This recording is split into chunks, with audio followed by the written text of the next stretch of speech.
Hello दोस्तों, स्वागत है आप सभी का अपना चैनल अंकिता दीदी टीचिंग। तो आज हम पढ़ने वाले हैं नवबोध आदर्श उत्तर नवबोध संभावित प्रश्न पत्र सेट ए लेखा शास्त्र कक्षा 12वीं। तो ये है हमारा आज का 12वां क्लास, ठीक है, जो हमको आदर्श उत्तर के द्वारा क्लास 12 का अकाउंट सब्जेक्ट में जो इम्पोर्टेंट क्वेश्चन मिला है, ठीक है। तो उन सभी भी इम्पोर्टेंट क्वेश्चन को हम क्या करने वाले हैं, डिटेल से पढ़ने वाले हैं, ठीक है। तो आज हम पढ़ेंगे अथवा प्रश्न क्रमांक 17, ठीक है। देखो, मैंने अपने पिछले वीडियो में भी प्रश्न क्रमांक 17 बताया था और ये वाला भी प्रश्न क्रमांक 17 है, लेकिन ये क्या है, अथवा क्वेश्चन है, ठीक है। तो देखो, जो अथवा का प्रश्न क्रमांक 17 है वो क्या है ना। तो देखो क्या बोल रहा है, शारदा लिमिटेड ने 50 रुपये वाले 4006% ऋण पत्र निर्गमित किए। आवेदन पर 10 रुपये, आवंटन पर 10 रुपये तथा शेष याचना पर 800 रुपये। ऋण पत्रों के एक धारी ने आवंटन तथा याचना की राशि नहीं चुकाई। कंपनी की पुस्तकों में जनरल प्रविष्टियां कीजिए, ठीक है। प्रश्न को अच्छे से समझते हैं ना।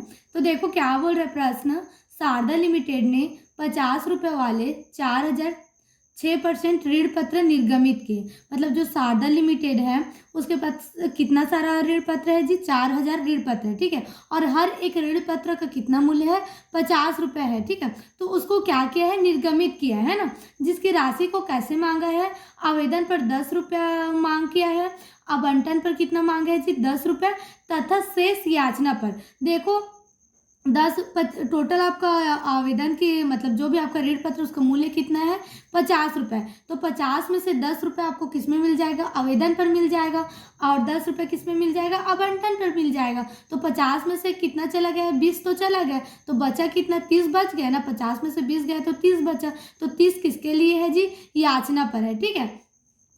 अब क्या बोल रहे हैं, 800 ऋण पत्रों के एक धारी ने आवंटन तथा याचना की राशि नहीं चुकाई बोल रहे हैं ना। मतलब एक बंदा जिसने 800 ऋण पत्र लिया था, ठीक है, उसका उस ऋण पत्र का जो आवंटन का राशि था और जो याचना का राशि था उसको नहीं चुकाया, ठीक है। तो कंपनी की पुस्तकों में जर्नल प्रविष्टियां कीजिए। हमको क्या करना है जी, जर्नल प्रविष्टि करना है, ठीक है। तो देखो जर्नल प्रविष्टि, ठीक है। तो कंपनी की पुस्तकों में जर्नल प्रविष्टियां, तो जर्नल प्रविष्टि करने के लिए आपको सबसे पहले एक प्रारूप बनाना पड़ेगा। तो प्रारूप क्या होता है, दिनांक, विवरण, खाता पृष्ठ, विकलन और समाकलन होता है, ठीक है।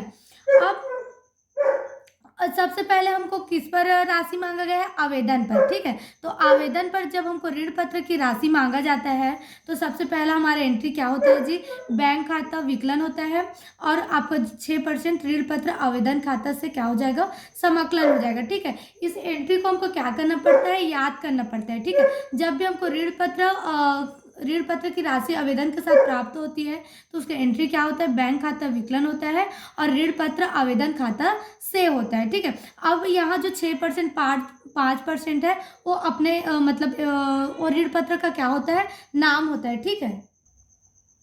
अब इसका दूसरा एंट्री क्या होता है, आवेदन का, ये तो हमको प्राप्त हुआ उसका हो गया ना। फिर हमको जो आवेदन की राशि प्राप्त होती है ना, उसको जो ऋण पत्र खाता होता है उसमें क्या करना पड़ता है, आंतरण करना पड़ता है, मतलब आंतरित करना पड़ता है। तो उसका जनरल प्रविष्टि क्या होता है, जो ये 6% ऋण पत्र आवेदन खाता से समाकलन हुआ है उसको क्या करना पड़ता है, विकलन करना पड़ता है, ठीक है। तो 6% ऋण पत्र आवेदन खाता क्या हो जाएगा, विकलन 6% ऋण पत्र खाता से, ठीक है। अब इसका अमाउंट कैसे आएगा, देखो 10 रुपये क्या है, आवेदन पर है, ठीक है। कितना है जी, 10 रुपये आवेदन पर।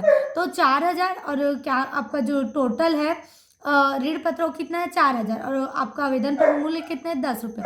तो 4000 और 10 रुपये का आप गुणा कर दोगे तो उसका कितना हो जाएगा, 40,000 हो जाएगा, ठीक है। यहाँ कितना आ जाएगा जी, 40,000 हो जाएगा, ठीक है। मैंने गलती से 4000 रुपये लिख दी इसको, है ना। तो यहाँ कितना आएगा, 40,000 रुपये आएगा, ठीक है।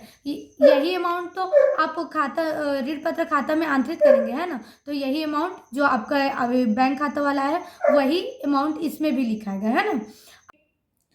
अब सेकंड क्या है, आवंटन, ठीक है। तो देखो आवंटन का राशि हमको कितना दिया गया था, तो देखो हमारा आवंटन पर कितना दिया है, 10 रुपये दिया है, ठीक है।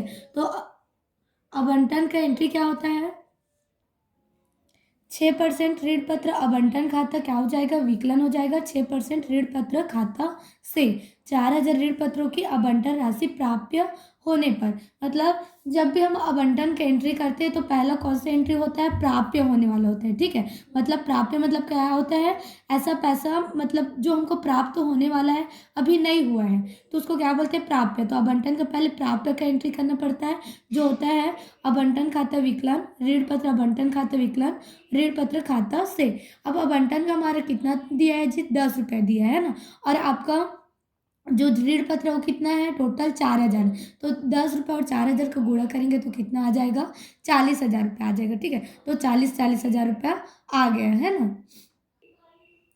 अब फिर उसके बाद आवंटन का सेकेंड एंट्री क्या होता है, जब हमको आवंटन की राशि प्राप्त हो जाती है तो बैंक खाता विकलन 6% ऋण पत्र आवंटन खाता से, ठीक है। अब हमको आवंटन की राशि प्राप्त हो गई तो उसके लिए बैंक खाता विकलन हो जाएगा और 6% ऋण पत्र आवंटन खाता से।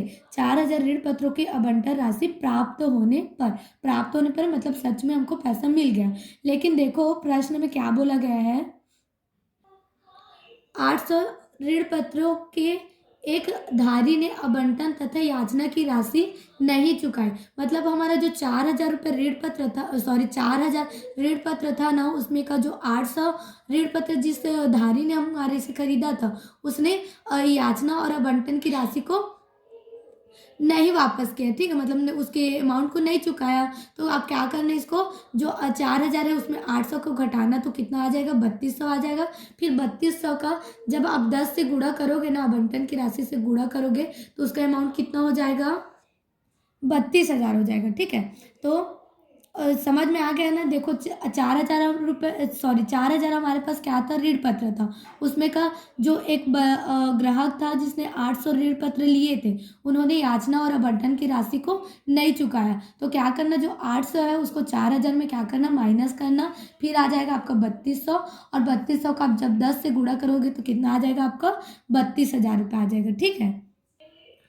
अब तीसरा एंट्री क्या होगा आपका, याचना का होगा, ठीक है। शेष याचना पर, तो याचना का एंट्री क्या होता है आपका, 6% ऋण पत्र याचना खाता विकलन, 6% ऋण पत्र खाता से। 4000 ऋण पत्रों की याचना राशि प्राप्य होने पर। तो सेम जैसे आवंटन का पहले प्राप्य का एंट्री होता है ना, वैसे ही अब जो हमारा याचना रहता है उसका भी पहले प्राप्य का एंट्री होता है। मतलब हमको ऐसा अमाउंट जो मिलने वाला है लेकिन अभी तक के मिला नहीं है, वो क्या होता है, हमारा प्राप्य होता है ना। तो देखो हमारा टोटल जो ऋण पत्र का मूल्य था वो कितना था, 50 रुपये था, ठीक है। देखो कितना है, 50 रुपये है ना। कितना है जी, 50 रुपये। तो 10 रुपये किस में गया, आवेदन पर, और 10 रुपये किस में गया, आवंटन पर, ठीक है। तो शेष कितना बच गया हमारे पास, 30 रुपये बच गया ना। तो 30 रुपये का गुणा आप किससे करोगे, 4000 से करना है ना। तो 4 कितना हो जाएगा, 12,000 हो जाएगा, सॉरी 4 12 हो जाएगा, तो 12, और इसका 1 जीरो और इसका 3 जीरो, तो टोटल कितना जीरो लगा देंगे, 4 जीरो। तो कितना हो जाएगा, 1,20,000 रुपये और 1,20,000 रुपये, ठीक है। अब इसका सेकेंड एंट्री क्या होगा, बैंक खाता विकलन हो जाएगा। जब हमको सच में याचना की राशि प्राप्त हो जाती है तो उसका एंट्री क्या होता है, बैंक खाता विकलन 6% ऋण पत्र याचना खाता से। तो यहाँ भी सेम वैसे जैसे आवंटन का हमको 800 रुपये का प्राप्त नहीं हुआ था ना आवंटन की राशि, वैसे ही हमको याचना की राशि भी प्राप्त नहीं हुआ है, ठीक है। तो इसका भी सेम 4000 में 800 क्या कर देना, माइनस कर देना। तो कितना बच जाएगा, 3200 रुपये बच जाएगा, सॉरी 3200 ऋण पत्र बच जाएगा। फिर उसका गुणा आप किससे करना, जो इसका अमाउंट है याचना का 30 रुपये, उससे करना, ठीक है। तो कितना हो जाएगा, 3200 और 30 का गुणा करोगे तो आपका कितना आ जाएगा पता है, 96,000 आ जाएगा, ठीक है। तो हमको प्राप्त होना था 1,20,000 रुपये, लेकिन प्राप्त केवल कितना हुआ है जी, 96,000 हुआ है, ठीक है। तो ये हो गया हमारा प्रश्न क्रमांक 17 कंप्लीट, ठीक है। अब आगे का क्वेश्चन नेक्स्ट वीडियो में करेंगे, ठीक है। अगर वीडियो पसंद आए, समझ में आए तो वीडियो को लाइक कीजिएगा और चैनल को सब्सक्राइब कीजिएगा और अपने दोस्तों के साथ शेयर जरूर कीजिएगा, ठीक है। Thank you.